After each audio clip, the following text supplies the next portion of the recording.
welcome, and please, we'd like to begin.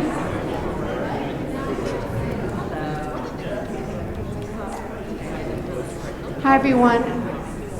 I'm Rabbi Susan Nanis, Director of Adult Programs here at Wilshire Boulevard Temple, and when Amy Grawer and Lauren Pimpstone Harris came to me and said that they wanted to bring Ben M. Freeman, to Wilshire Boulevard Temple, it was several months ago, and to talk about Jewish pride, to talk about combating anti-Semitism, the history of anti-Semitism.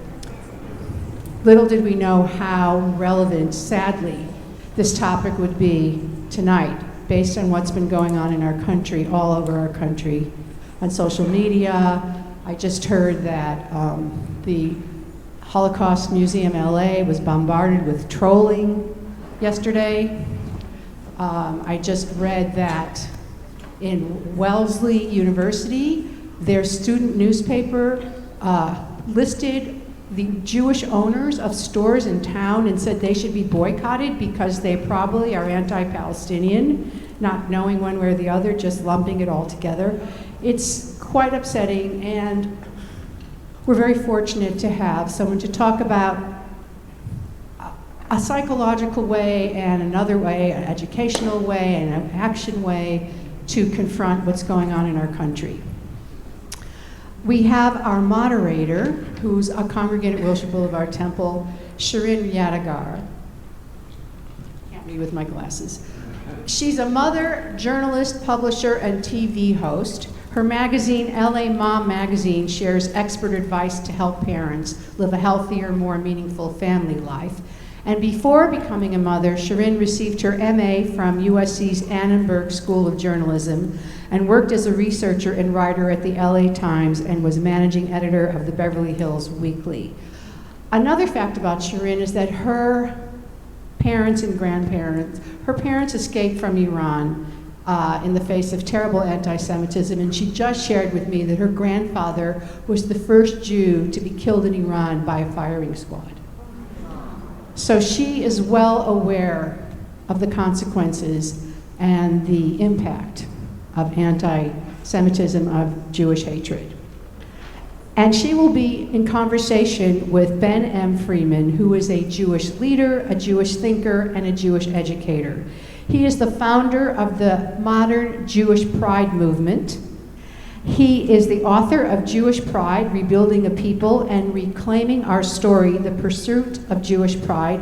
We have some of his books here that will be for sale at the end, and Ben will autograph them for you if you'd like that.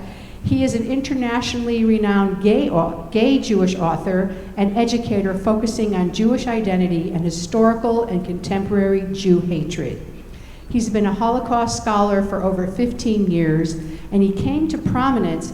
Oh, by the way, Ben is from Scotland. He's a Scottish Jew, lived in Hong Kong, and now lives in London.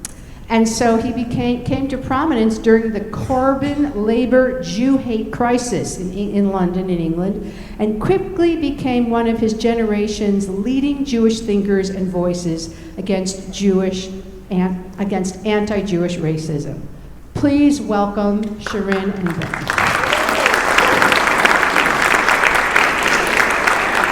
Thank you, Rabbi Nanis. Thank you all for joining us. I think this is the most important place that we should be tonight, sharing in this conversation with Ben M. Freeman. Thank you for joining us, Ben. Thank you so much for having me. Can you all hear me? Congratulations on your second book in your trilogy. This is Reclaiming Our Story, and we're going to get into this, but I want to talk a little bit about your first book, which is your Jewish Pride book, and I want to talk about the Jewish Pride movement and your journey on how you got there. Sure. So I, as Rabbi Nanis said, I'm also a gay man. And like many gay men, like many LGBTQ plus people, louder? Yes. Okay. Like many LGBTQ plus people, I had to go on a journey to LGBTQ plus pride. I was filled with self-loathing when I was a teenager. I really did not want to be gay.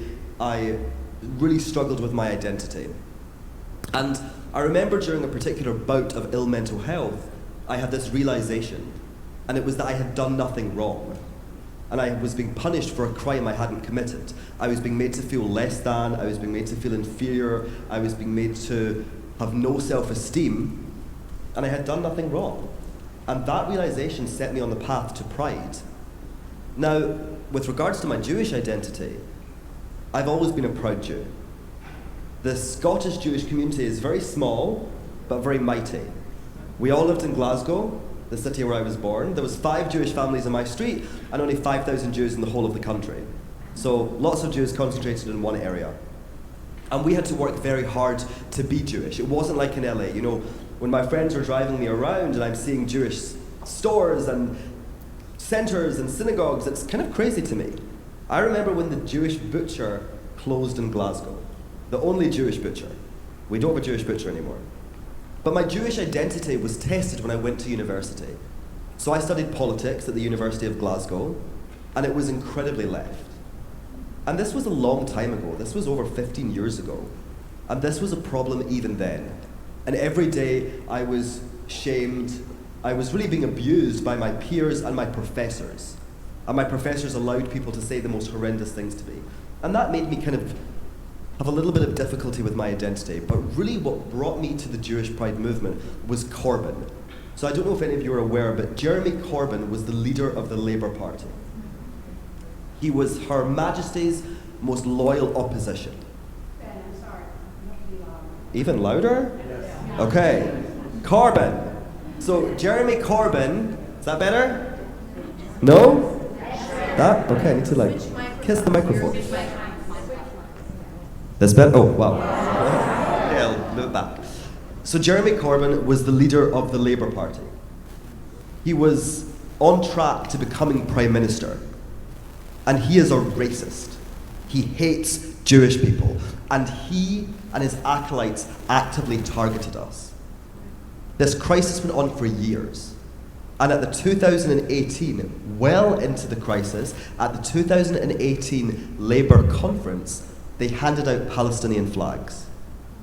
And all of the people at the conference waved them. And they were trolling us. They were saying to us, you can't touch us. We hate you, we're going to do what we're going to do, and there's nothing you can do about it. And everyone wanted us to shut up. The media kept referring to this as a row, or a row, a quarrel. It wasn't a quarrel. We were not fighting. The opposition party was actively targeting us. This was an attack on a tiny ethno-religious minority. There's about 300,000 Jews in the UK. And we would not stop talking about it. We would not shut up. And that was incredibly inspiring. But there were certain high-profile Jews who were not able to call Corbyn what he was, which was a racist. They were suffering from what I call the hangover of the keep your head down policy. Don't say anything, keep your head down, just get on with it. And they said, listen, we're going to vote for Corbyn. He might not be good for the Jews, but his other policies are good. You know who else said that? There was Jewish people in 1933 in Germany who said the same thing about the Nazis. They said this is not good for the Jews, but we put our Germanness ahead of our Jewishness. And I reflected on my experience as a gay man. I thought, no, this isn't good enough. We deserve better. We deserve to know that we deserve better. And using the lessons that I learned was what led me to write this book, and it's called Jewish Pride. And you know, somebody said to me about the cover that they really liked it, which was nice, of course. But if you see, it just says Jewish Pride with a big Magenta David in the middle. Because I wanted it to be clear. We're not hiding. We're not going to be ashamed. We're not going to warp ourselves to be accepted. We're going to reject the shame that they impose on us, reject their definitions of our identity, because the only people who get to define Jewish identity and Jewish experience are Jewish people.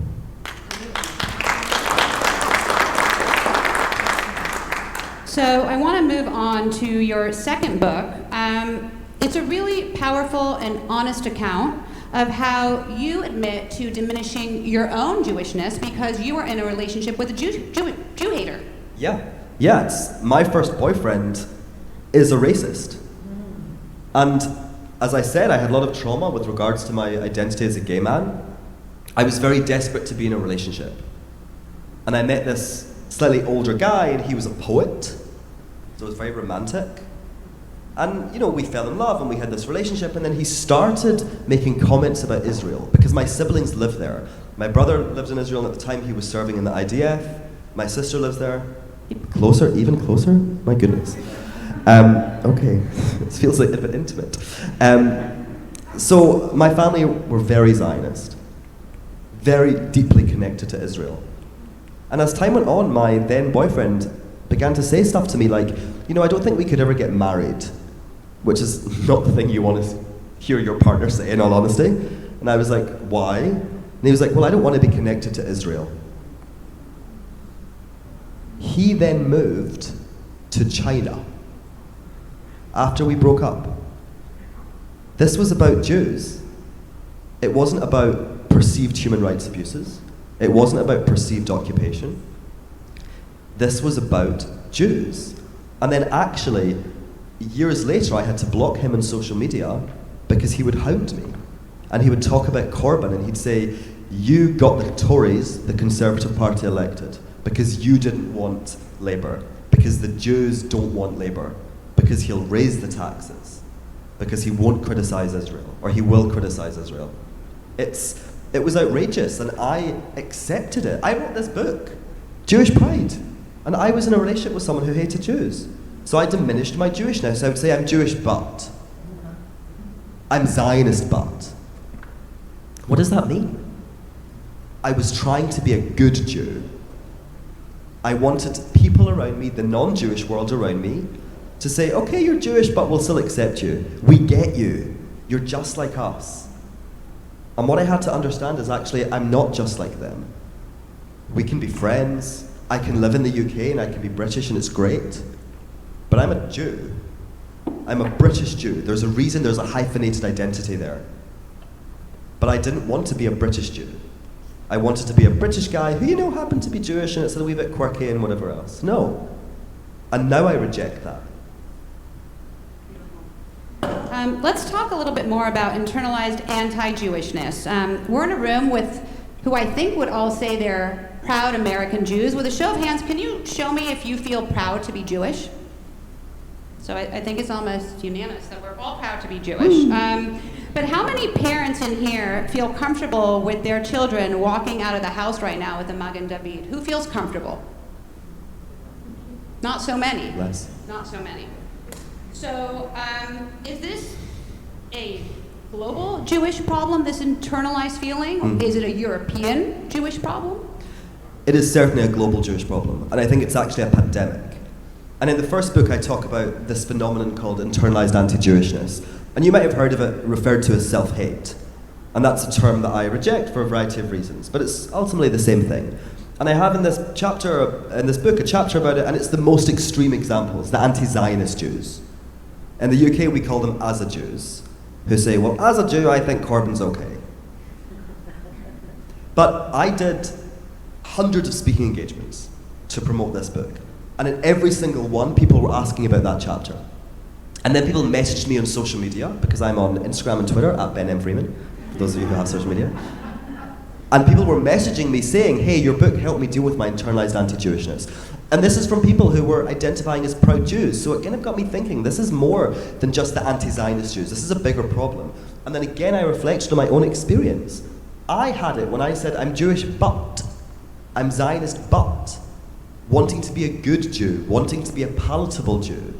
That was all expressions of internalized anti-Jewishness. And it was really using non-Jewish ideas of Jewishness to define my identity. Non-Jewish expectations of what it means to be a Jew to define my identity. And I had to do work to reject that. But it's a global problem. It's certainly in the United States. And again, I want to say, you can be a proud Jew and still experience it. There is this idea that, no, this is only a problem for certain types of Jews. That's not the case. My family were Zionist. My siblings lived in Israel. I worked for the Jewish community for the UJIA. And I was still saying I'm Jewish, but I'm Zionist, but. Identity is complicated. It's layered. And we are a minority.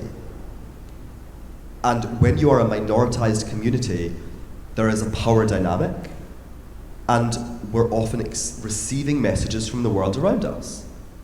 In the US, in the UK. In the UK, we say prayers for the royal family every Shabbat. May the Lord God bless our sovereign lady, Queen Elizabeth II, except, well, not now, right? King Charles III. We're trying so hard to be accepted. Has it always been returned? No, I don't think it has. And it's okay to want to be involved in the country that you live. It's okay to want to be British or American, but it's a relationship. And we will integrate, but they must respect our specificity because we are specific.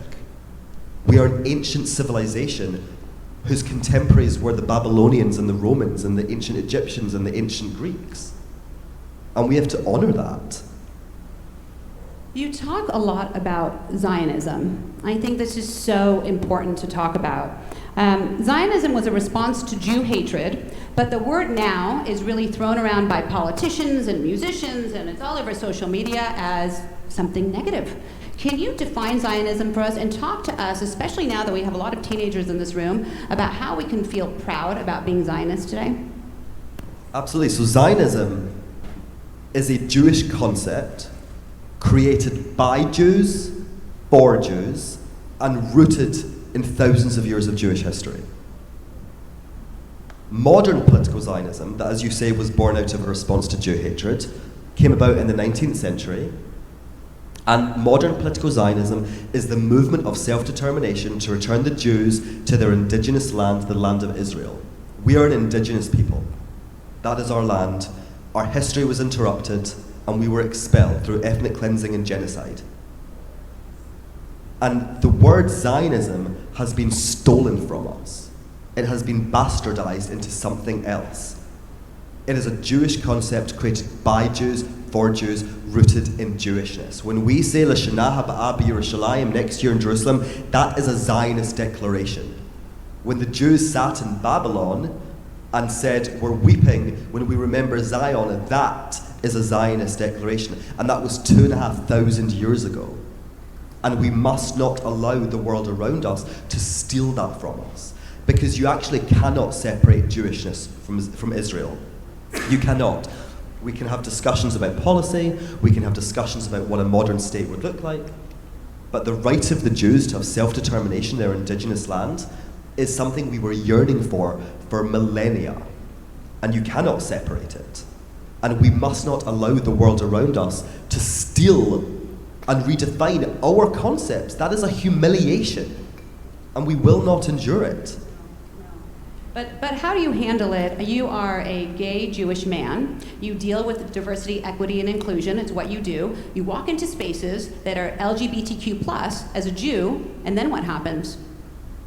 Well, they give me space to define my LGBTQ+ identity. They say to me, what are your pronouns? Are you gay? Are you queer? Are you LGBTQ+? They're inviting me to define who I am and how I want to be perceived by the world. And then that conversation goes, and then I say, I'm also Jewish. And this is how I feel about my Jewishness.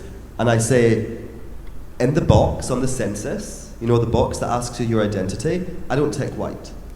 I tick other, and I write Jewish. And they say to me, whoa, whoa, whoa, whoa, whoa, whoa, whoa. But you're a white man. And I say, well, you know, we can have a conversation about this, but I'm a Jew and this is how I feel. Say, no, you're a white man. And I think, who the hell do these people think they are? I'm allowed to define my own identity.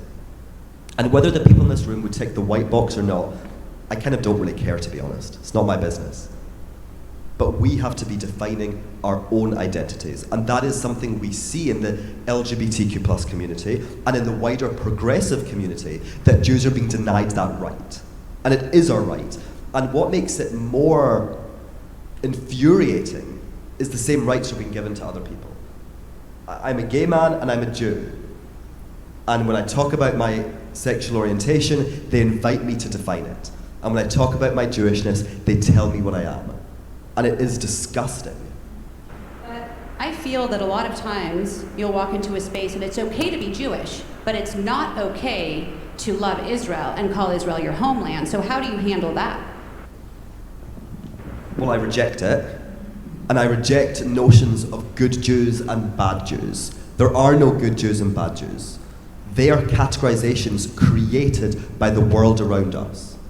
Good Jews are Jews who are palatable, are Jews like I used to be. I'm Jewish but, I'm Zionist but. Bad Jews, particularly in the left, are Jews who will be Zionist, Jews who will support Israel, Jews who will not shrink themselves. And that is something we have to reject. So in those LGBTQ plus spaces, I don't go anymore. And there is a conversation, right, about do we give up the space, do we spend time in these spaces fighting? I'm a busy guy. I've got a finite amount of energy. I don't want to go to hang out with people who don't want to hang out with me. I want to hang out with people who understand me, who give me space, and that includes non-Jewish people, right? My partner's not Jewish, my friends are not Jewish, many of them in London, but they give me space to define who I am, and they do not tell me who I am, because that is a humiliation. Yes, it is, absolutely. I want to talk a little bit about what we're seeing all over Los Angeles right now.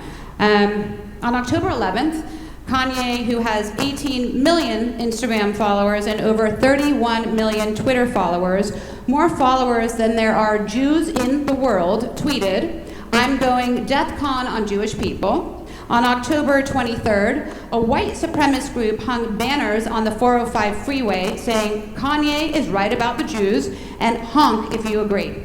That same Sunday, graffiti was found at several American universities saying, "Kill all the Jews, Kanye was right." Also that same Sunday, leaflets were left on many of our doorsteps in different neighborhoods in Los Angeles, blaming the Jews for COVID and controlling the world.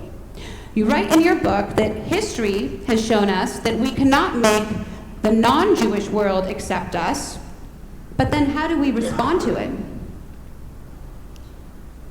The response is pride. And pride teaches us something. It teaches us that we deserve better. We feel that we deserve better. We tell our children that we deserve better, that they deserve better, and we fight back by raising our voices and by sharing our experiences. And we fight back because we are at war. The Corbyn experience in the UK was a war. And it was one that we seemed to win for a moment. But there is a cultural capital that is not in our favour. And as you say, Kanye has more followers on social media than there are Jews in the world many times over. And you have people like John Legend, who is a particular bugbear of mine, who is tweeting in support of Jews, but then saying that Israel should be treated to a double standard. That is not allyship. We're not going to accept scraps. That is awful. Israel, like any other country, should be, and it should be treated as such. It should not be treated with double standards. If you refer to Natan Sharansky's 3D test, that is an example of Jew hate. And what we are seeing is Jew hate being re-normalized. Anti-Jewishness is the default position. And it is in the foundations of the world we're standing in. Christianity, which is the foundations of the Western world, America, the UK, Europe, many other places, that was founded, that was created in opposition to Jews. The Christians said, you keep kosher, we're not going to keep kosher. You circumcise, we're not going to circumcise. And then it became part of the Roman Empire, and then it became embedded. These ideas became embedded. And we have to recognize that fact. And yes, there were periods, particularly post-Holocaust, where things seemed to be better, and we thought, maybe we've escaped, maybe this is over. Maybe the world has learned its lesson. And they have not learned their lesson quite clearly.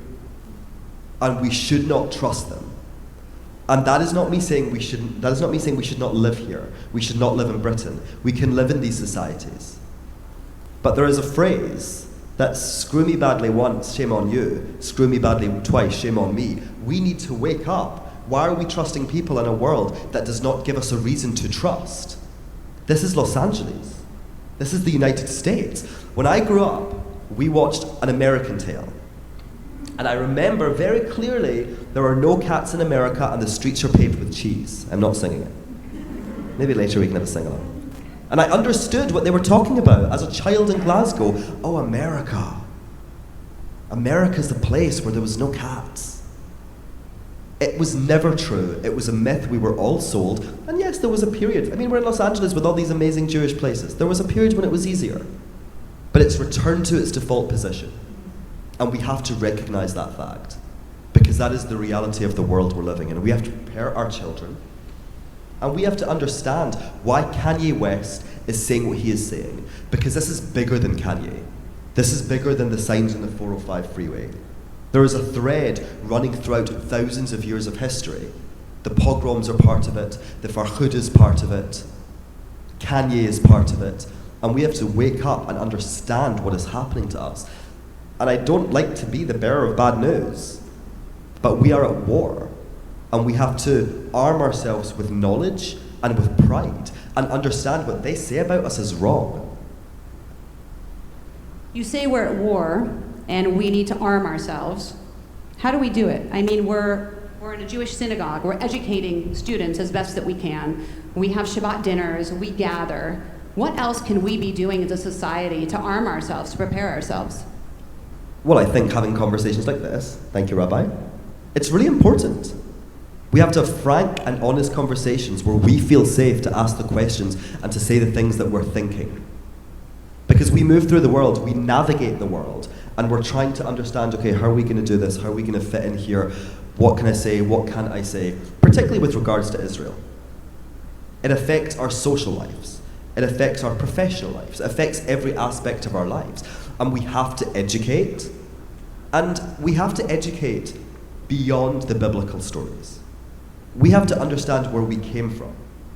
So we have to know that the first mention of the word Israel was on the Merneptah stele from 3,300 years ago. That is incredible. And the Merneptah stele is an Egyptian engraving. And it was celebrating the defeat of the Canaanites and other people and us. And it tells us that we were established enough to warrant a mention. That is our history. That is where we come from. And we have to know it. We are an incredible, diverse, rich civilization. We have to respect that. We have to honor it. We have to teach it. Education is our lifeblood. If we drop the ball, all it takes is 1 or 2 generations for the whole thing to fall apart. And it will. And to be quite honest, we're seeing it. And then we have to root ourselves in action. I'm not a religious Jew. I'm pretty secular, to be honest, but I'm wearing a tartan kippah. You might call it plaid. It's tartan. And every day, the last thing I do before I leave the house, whether I'm in LA, whether I'm in London, is I put on my kippah.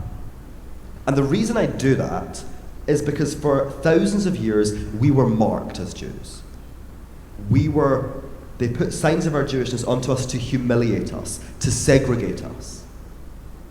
I love being a Jew. So I want to mark myself as a Jew. I want to wear my kippah, I want to wear my Magen David, and I want to move through the world as a Jew. And that's what we have to do. That's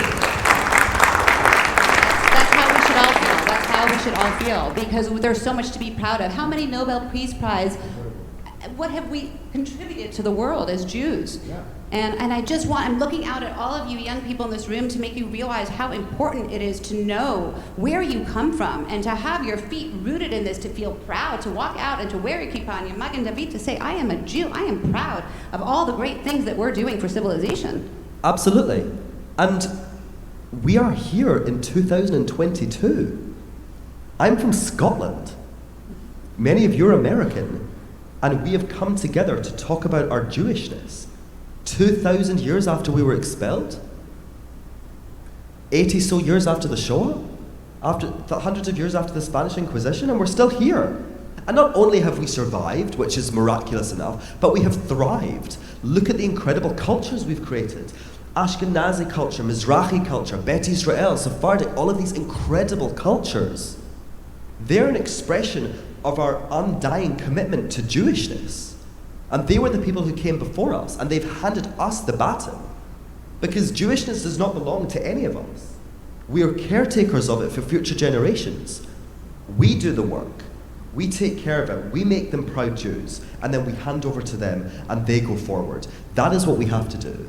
And it's very difficult because we have a world that constantly tries to shame us.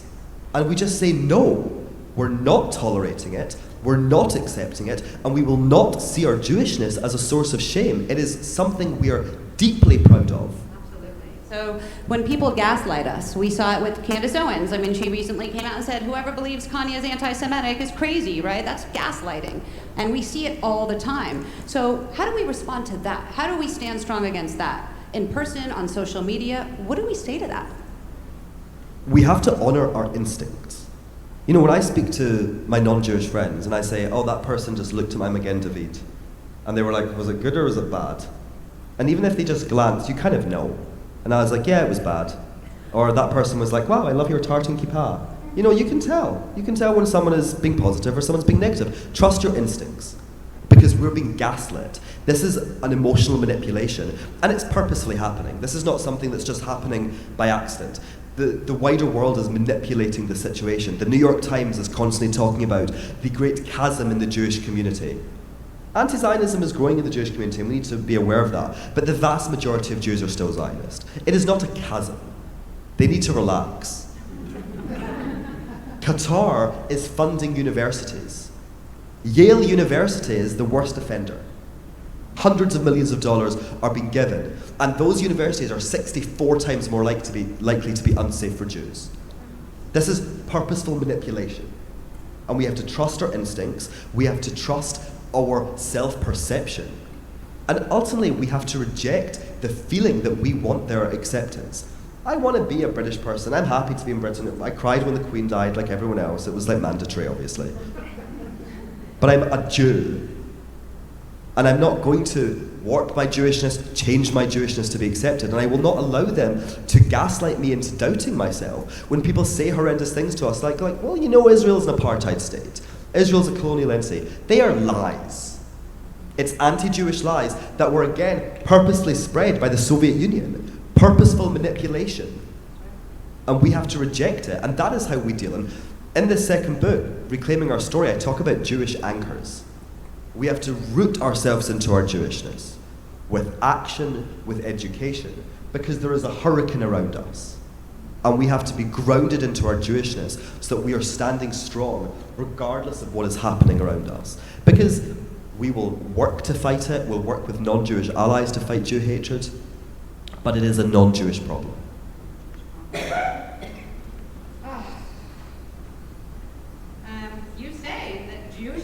Non-Jewish problem. It's in your book over and over again. You're not trying to solve Jew hatred. You say we're not going to see the end of Jew hatred in our lifetime. And when you speak to Jews, your main mission is to help heal Jews and help them navigate.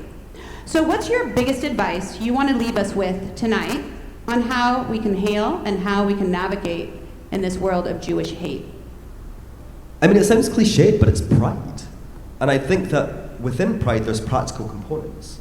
I've mentioned a couple of them already. Education. And I'm a former teacher. I used to teach in Hong Kong. And as teachers, it's all about lifelong learning. You never stop learning. You never stop being able to grow and being able to evolve your perspective. We have to continuously understand on a deeper level who and what we are, where we come from. And then we have to ground ourselves into our Jewishness with our anchors. And we have to talk about things that are uncomfortable, like Jewish pain and Jewish trauma. I was standing in the streets of Hong Kong with my partner, and it was during COVID, and we were waiting for a pizza place. And in Hong Kong, you can drink on the streets. And people were drinking, and people had their masks off. And the Hong Kong police, who you might have heard are fairly aggressive, had taped off the top of the street. And then they marched down the street with a megaphone. And they were kind of shouting in Cantonese and then in English to go home or put on your masks. And I started having a panic attack. Because then they started cordoning off the bottom of the street. And I was looking around and my palms started sweating. And this was in December, so it was cold. And I said to my partner, I have to go. I have to get out of here. And he was like, what's going on? I was like, I have to go. I felt so uncomfortable. And afterwards, I went home and he came with the pizza and he was like, what was that? I was like, I don't really know. And then I thought about it a little bit. I think I was triggered. And I speak to Jews all over the world and they talk about these experiences. They talk about getting off trains and being uncomfortable. They talk about having physical suitcases packed, mental suitcases packed, nightmares about Nazis, nightmares about persecution. These things just go on in our community and we don't really talk about it. We don't talk about Jewish trauma. We don't talk about how difficult it can be to be a Jew in the wider world. And I understand in some ways why we don't talk about it, because actually when you start to kind of unravel and you pull the thread, it's not necessarily comfortable. But we have to have these conversations, because the problem is that many Jews around the world are having these experiences and they're not sharing them. So there's no comfort in our community. We have them in our silos. We have experienced trauma and we're not victims. We are proud, resilient survivors. But that fact does not negate the fact that we have experienced trauma. And we have to recognize it, and we have to honor it and process it, and ultimately reclaim our connection with ourselves and our Jewishness. In my second book, I interview this woman who lost 90 members of her family during the Shoah. And her father said to her, "We're going to stop this trauma. We're cutting it off." And how did he do that? By stopping Jewishness. So she wasn't raised Jewish. She had no connection with Judaism. We have to have these conversations. They're not always easy, they're not always comfortable, but they are imperative. And I have to say, we are generations behind other communities. The black community, the LGBTQ+ community are further ahead than us. And we have to catch up, and we have to create generations of Jews who love their Jewishness, who feel whole in their Jewishness, and who are able to define what it means to be a Jew from a Jewish perspective, and a Jewish perspective only. Well, thank you for having this conversation with us tonight and for educating us and helping us move in the right direction. And to Rabbi Nanis and Wilshire Boulevard Temple for always being a sacred space for us to learn and grow as Jews. I know that some of you have to get back to class, and so I wanted to open it up to questions from people in the audience. Yes. Everybody will get a chance to have a question, to ask a question. My question has to do with understanding who your enemies are. You can't fight somebody unless you know where it's coming from. I'm especially interested in, the diversion of our resources through Tikkun Olam, trying to rebuild and help people who actually work to destroy us. If you can elaborate on that for a little bit. Yes, you're absolutely right. And I think particularly in America, I have to say, and this was the case in Britain to an extent, but it's an endless conversation about which is worse, the right or the left. Jew hate is really equal opportunity, actually. It comes from all over the place, the right, the left, other minorities. And social justice is a good thing. We have people in our community who belong to also other communities, right? Chinese American Jews, black Jews, LGBTQ+ Jews, so we should be supporting other communities. However, we're allowed to center ourselves. And we're also allowed to say we're not going to support communities that do not return it. And that really is a choice for each individual person. But I want to tell the story of Albert Memmi, who was a Tunisian Jew. And he was a young Tunisian Jew during the Tunisian independence movement. And he says the old Jews in the ghetto, that's how he referred to them, they said to him, "Don't take part in this movement. It has nothing to do with us." And he said, "No, I'm a young Tunisian, I'm going to fight, it's going to be great." And he did. And what did Tunisia do? They expelled the Jews. And he said, we cannot forget our historic responsibility to ourselves. We're allowed to center ourselves. In actual fact, we must center ourselves. And we can be supportive of other communities. But allyship has to be a two-way street. We are not in a position where the hatred that we experience is historic. It is current. It impacts us. And when we're told, you've had your time, you be quiet now, that endangers us. And we have to know, like we have to know that we deserve better, we have to feel able to advocate for ourselves.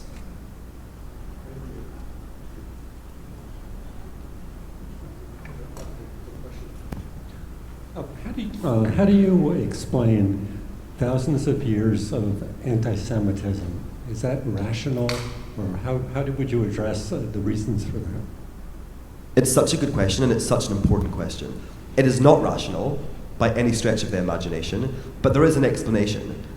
And I think the explanation lies, and I kind of reference this, in really in the Western world and Christianity, and in the Arab world and in Islam, but with specific reference to Christianity. As I said, the early Christians were Jews. They kept the Torah as part of their Bible. So they then had to market themselves. I mean, it was really a branding exercise. They had to market themselves and explain, why are we different to Jews? Okay, so the Jews circumcise, as I said, we don't circumcise. The Jews keep kosher, we're not going to do that. And then you had a parting of the ways. And then you had the Roman Empire convert to Christianity. And Christianity then becomes a part of the imperial force of the Roman Empire. And you had this tradition of defining yourself against Jews. And then you have another layer, which is the accusation that the Jews killed Jesus. Because who killed Jesus? It was the Romans. And then in 380 CE, it becomes incredibly awkward because you're now worshipping the guy who you murdered 350 years earlier. So they had to find a new scapegoat. So they chose the Jews. And then that began the process of further embedding this into Western Christian society. It began the process of even further defining themselves against Jews and creating ideas of Jews. And this is the mad thing. Jew hatred is insane. It's bonkers. Because it's not about any of us. It's about ideas of us. When they're defining themselves against us, they're not thinking about Ben from Glasgow. They're thinking about this mythical beast that they've created in their minds with horns. So they've created this boogeyman, essentially, that represents the Jews. And they use it to define their identities, and they use it to understand the world. But the problem is that it's not a boogeyman, it's us. And they have to react against us. And the Enlightenment was an opportunity for, whoa, maybe things are going to be okay. The French have chopped their kings' heads off, it's going to be great. And they couldn't overcome it. Because it is like a root, it's like a weed with roots that go down further than we can even imagine. And sometimes people come up and they chop off the bit at the top. I don't know anything about plants, so the stem, I guess. And it grows back.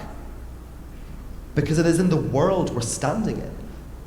And David Nierenberg, who's a Jewish, brilliant academic, says anti-Judaism, which is what he calls it, is not some closet in the vast edifice of Western Christian thought. It is part of the way this Christian thought was built. And that is uncomfortable because we live in this world. We live in the Western world. You're American, I'm British, and we belong to these societies. But in actual fact, in some ways, these societies are designed to be against us. And that is a difficult thing to come to terms with. And that's what makes integrating as a collective so difficult.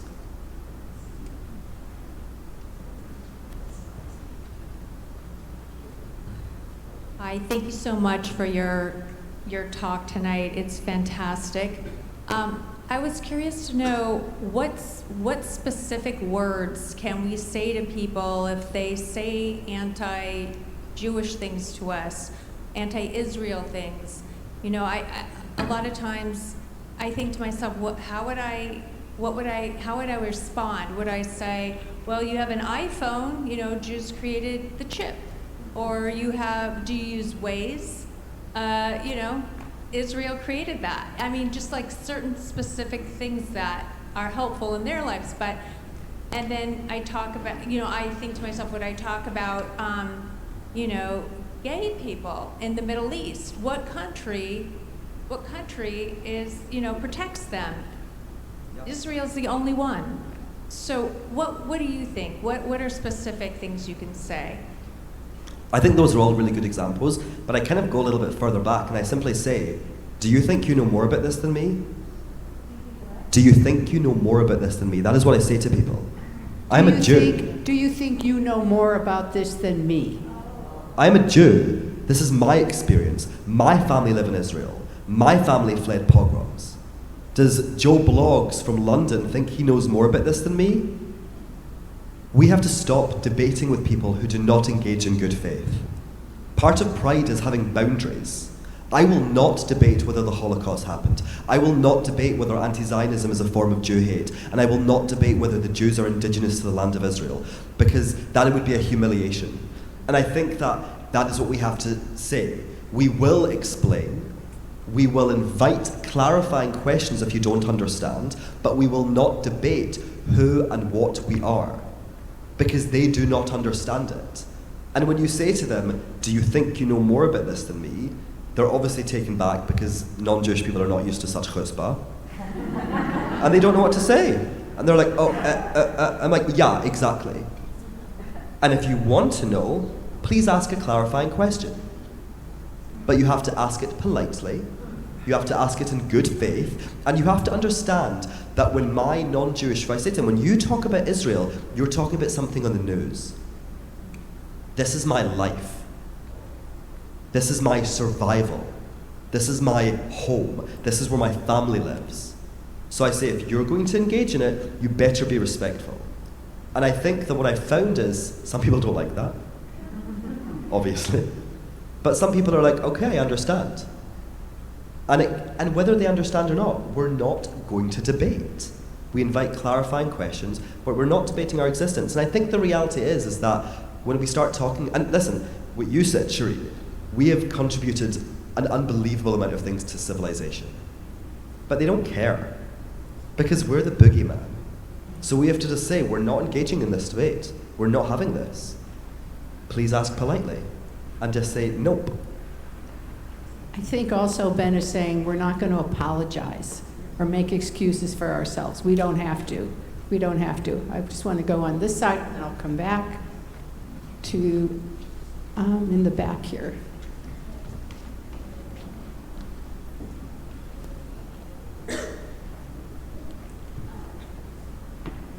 Hi, so I'm a teacher of some pretty amazing teens.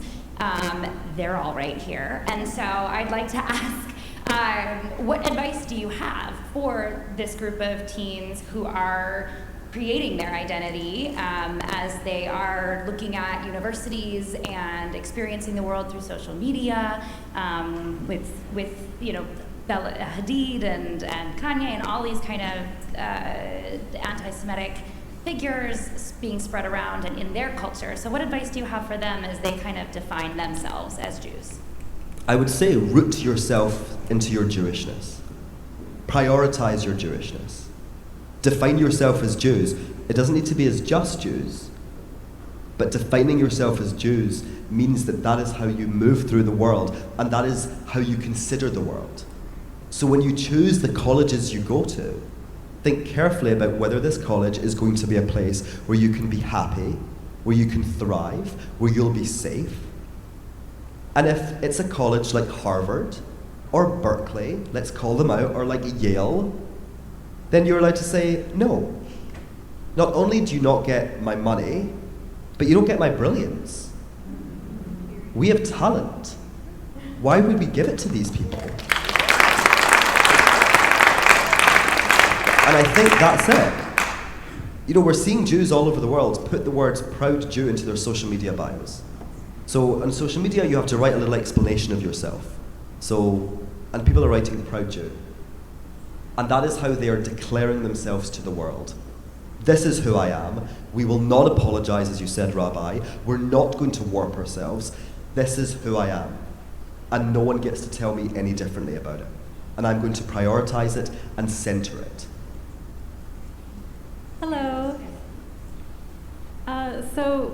With everything going on today, everybody in the world is having this conversation, maybe for the first time in their lives. If we're all going to encounter these conversations with people who know absolutely nothing, or people who know very little. I guess, how do we have these conversations? There's just so little education on the Jewish experience to the majority of the people of the world. And even within the Holocaust, so many people know nothing about the Holocaust, or very little about the Holocaust, and it's shocking. But how do you even have these conversations when they know nothing, and they look at you and they don't see you as a victim at all, or as someone who's having problems, like they might be having problems. So I guess, what's your advice in those conversations? I think that there's two things. One is education has to be carried out without judgment. People are taught, some people are not. And if we're explaining things, it has to be done without judgment, without you should know this, because they weren't taught it. And then the second part is, what story are we telling? This is storytelling. We have to tell our story. The second book is called Reclaiming Our Story. Nice plug right there. But that's it, right? There's a beginning.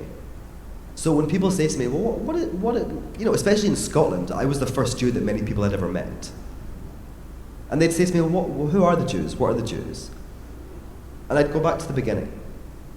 I'd say we were a people that emerged in the Middle East, in the Levant, and we built a civilization there, a culture, a religion, and this is the things that it involved, and these are the festivals I still celebrate: Rosh Hashanah, Yom Kippur, Sukkot. And then we were expelled by this group and by that group, and then this is where we went, and that where we went. And then this was our experience, and that was our experience. We have to tell them a story. And we have to do it with an understanding that they haven't been told it before. And that is frustrating, but it isn't necessarily each individual person's fault. So I'd say educate without judgment and tell the story. And particularly with Holocaust education, right? I've been a Holocaust educator for 15 years. And what people tend to do is start in 1933 and end in 1945. It's a literal waste of time. And then some people say, okay, so we'll start in 1918. It's not much better. When I teach my Holocaust class, it's a 3-month class. We don't get to the Nazis until week 4 or 5. Because the first month is explaining who are the Jews, what are the Jews, what is Jew hatred, how is it manifested throughout history, and you're telling a full story. And then it doesn't stop in 1945, right? You then talk about Arab rejectionism. You talk about the plight of the Soviet Jews. You talk about the Persian Jews. You tell these stories so people understand the fullness of our experience. And I think that's the most important. And what that really requires is for us to be educated. We can't tell our story if we don't know it. So the first thing to do is we need to study. We need to understand. We need to be lifelong learners. So then we can tell other people. I just have a question. If we offered an evening or two of how to tell our story, how many people would attend that? Okay, you can consider it done. It will happen very soon. Okay, I'm going to come in the back here. Hi, thanks for speaking tonight. I'm a Team Israel Olympian in Tokyo 2020 and proud alumni of Yale University also, so, and the Jewish community there. So if you want to send your kids to Yale, it's a good place to go. You can debate that. So I've gotten used to talking to people about Israel and my experience in Israel. I'm just wondering, what do you accept as like legitimate criticism, and how do you kind of balance the two of being legitimate criticism of Israel and anti-Zionism? Yeah, it's a really good question, and it's actually very complicated. And each of us will probably have a different line of where that boundary will be. I base my differentiation of legitimate criticism of Israel and anti-Zionism on Natan Sharansky's 3D test. So Natan Sharansky, the Soviet refusenik, created the 3D test, which is you ask yourself, does this statement demonize Israel, delegitimize Israel, and treat it with double standards? And that is how I differentiate. And we as Jews understand that there is a breadth of perspectives in our community. You know, it can be a little annoying actually. We love a good debate. So I'm sure if we really got into debating Israeli policy or this, that, or the next thing, we'd probably all disagree with one another. And some people would be more critical, some people would be less critical, and that's fine. But you have to be operating from a place of truth, and you have to be operating within a boundary. And the difficulty is that there is a much greater context than just 1948 to 2022, or even 1917 to 2022. And it's 2,000 years of Jew hatred. And sometimes people say to me, hey, I want to learn about the Israel-Palestinian conflict. Where should I start? And I'm like, okay, so you need to start learning about Jew hatred, because that explains the diasporic perspective, and it also explains the Arab perspective. Why has there not been peace thus far? It is about Jew hatred. And that does not excuse Israel, right, from doing this, that, or the next thing. We can have those conversations. But we have to work within boundaries. And each person who wants to criticize Israel needs to be making damn sure that they're not inadvertently sliding into Jew hatred, because it's super easy. You know, we see people employ blood libel. And these are not people who have an awareness of the accusation of blood libel from 1144. Do people know what the blood libel is? The blood libel was the accusation that Jews killed, this is in Russia and earlier, Christian children and used their blood to make matzah. And that is a belief among some anti-Semites. Yeah, and it has become part of perspectives on Jews. So the accusation that Israel purposefully kills Palestinian children to steal their organs is a modern example of blood libel. Because that is not making an accusation that Palestinian children are killed in war. That is saying that Israel is a specific evil. And I want to say the fact that we even have to have that conversation about what's legitimate criticism and what's not is deeply unfair. We don't have that about any other country. Like, you know, Britain and America invaded Iraq. And people criticize that, some people don't criticize it. But no one is having a conversation about whether these countries have a right to exist. No one is questioning whether Britain has a right to exist. And Britain did quite a few terrible things in the world. And we're all just like, okay, well, you know, God save the king. Like, it's a double standard, and we have to start understanding that. And harsh criticism is fine, even if you and I could debate it, right? And I would disagree with you, or you could disagree with me. You again have to be operating within a boundary of kind of good faith and an understanding of the greater context.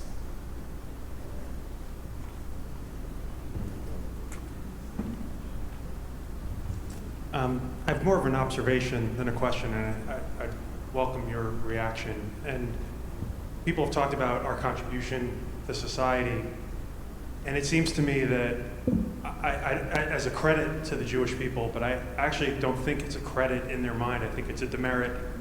And whether you look at, you know, Israel in the 50s and 60s was an underdog, so it was easy to root for, and now they're not, at least relative to the Palestinians.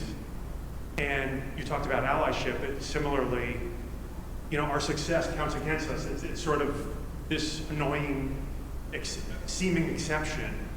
And it's not about the strength of arguments, it's about the result. It's not who did what and what cause and effect is, but you've been successful in general as a group, and so we don't care about what you're going through, because you're not going, you know, we're doing worse, so what you're going through doesn't matter anymore.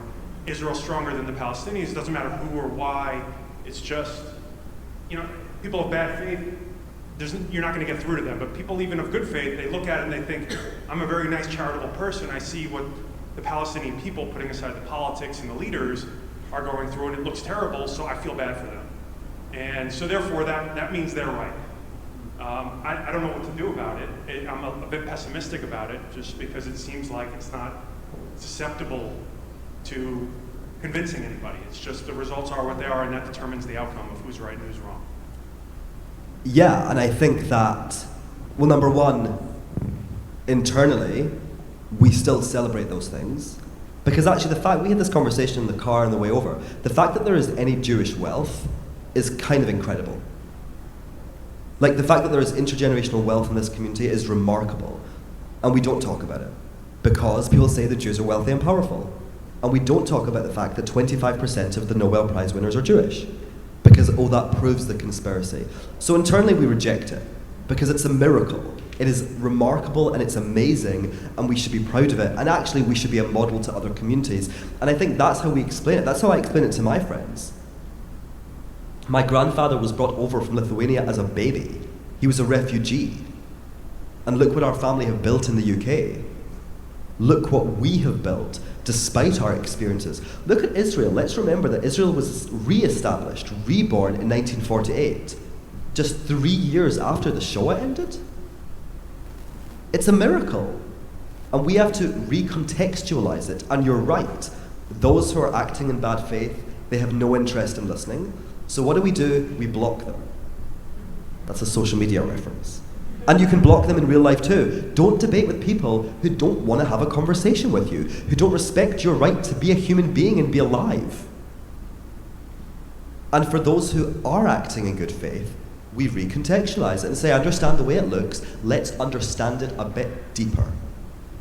Israel is, my maths is so appalling, I'm not even going to try and work it out. Israel is how old? Can someone who's good at maths tell me? 1948? 70? 74 years old. Look at it. And let's look at what happened during those first 20 or so years. How many times was it invaded? What happened in 1967? Let's talk about that. Who was trying to destroy us? And what did we do? And it's all reclaiming our experience and identity and not allowing them to define it. And us advocating for who we are and explaining. And for those who aren't interested in listening, screw them. I know everybody, I want to go to some people in the back, to some kids.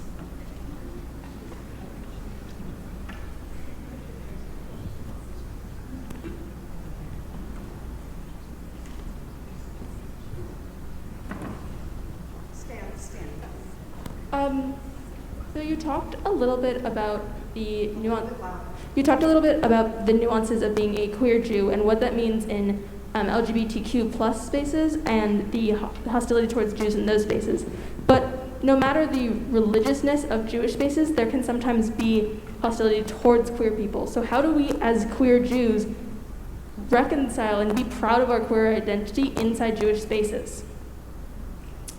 It's a really important question, so thank you.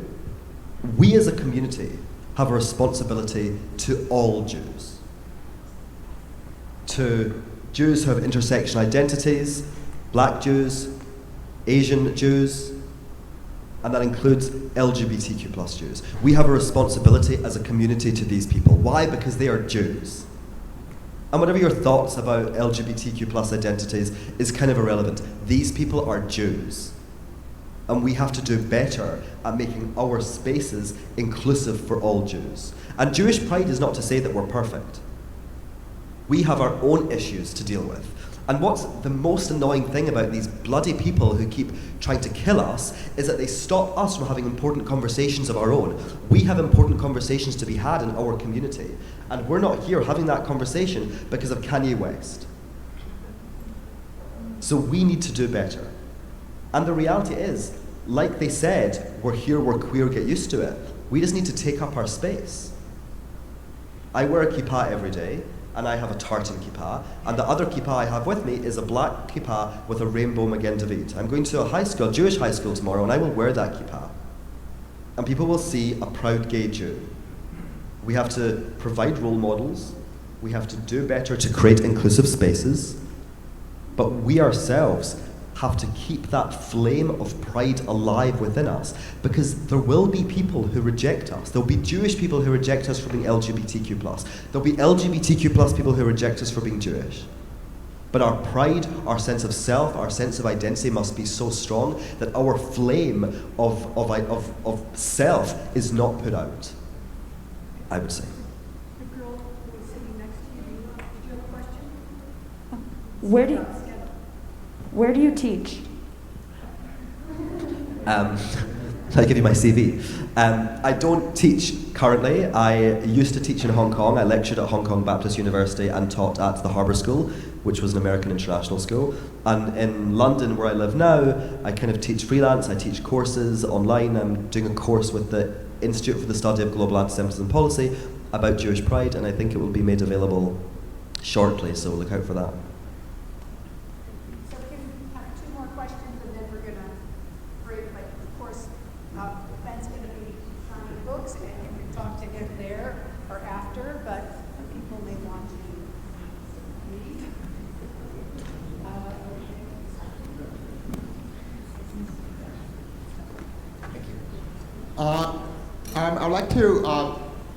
I'd like to encourage people that we also do Jewish.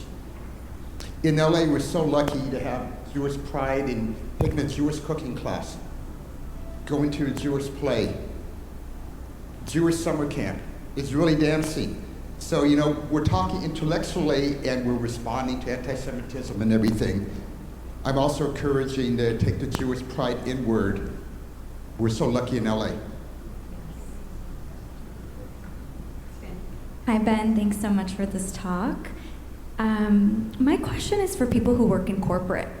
So D&I initiatives, diversity and inclusion is huge right now, and it has been for the past few years. But there isn't really a place for Jews in diversity and inclusion, especially in the corporate world, especially in the tech corporate world. I see minorities being represented, whether that's Black minorities, Asian minorities, LGBTQ+, which is great. But what about the Jewish experience? Because usually in these corporate circles, religion and politics are not allowed to be spoken about.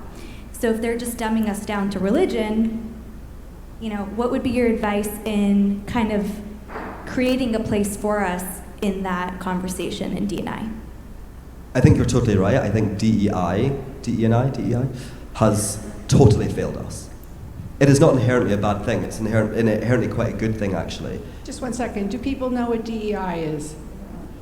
Diversity, equity, and inclusion. And it's this idea that, you know, in schools now and in corporate spaces that you respect, you hire, you honor people of diverse backgrounds, and they're included and they're equal, but Jews are not anywhere on that list of part of diversity. They're just pushed aside as white, or that they don't have any kind of unique experience of prejudice or racism. Absolutely. So the way we deal with it is by advocating for ourselves in those spaces and speaking to management. And I did a DE&I training for Facebook, and that came about because the Jewish employees kept talking about it. And then the second part of that story is we have to do it ourselves. We cannot be expecting non-Jewish people to tell our stories. And not only because of everything we've talked about, because how could they possibly understand? We understand the nuance and the complexity. We're in a position to tell them. So we need to do it ourselves, and we need to train as DEI officers in our corporations, in our schools. We need to say, we'll tell our story. And they may say, okay, we'll put out a wee statement, a tiny wee statement saying, we condemn Jew hate and then all other forms of hate, because they love doing that. And then we say, no, that's not good enough. Our experience matters, we matter, and we deserve to be counted. And this is not going to be solved overnight, but we have to keep being like dogs with bones, and then saying, we'll tell you. We're not going to ask you to tell us what it means to be a Jew. We'll tell you. I don't know about the rest of you, but and I'm a rabbi, right? And I teach all the time, but listening to Ben, I feel more empowered. I feel more proud. I feel I can be louder and more outspoken. And I hope we've all taken that away as the first step, that we have to be proud and not be apologetic and not make excuses, because it's true, we are a 3,000-year-old ancient civilization that has survived and endured when far larger ones have disappeared off the face of this planet. And to be a Jew is an honor and a blessing. And thank you, Ben. Very good.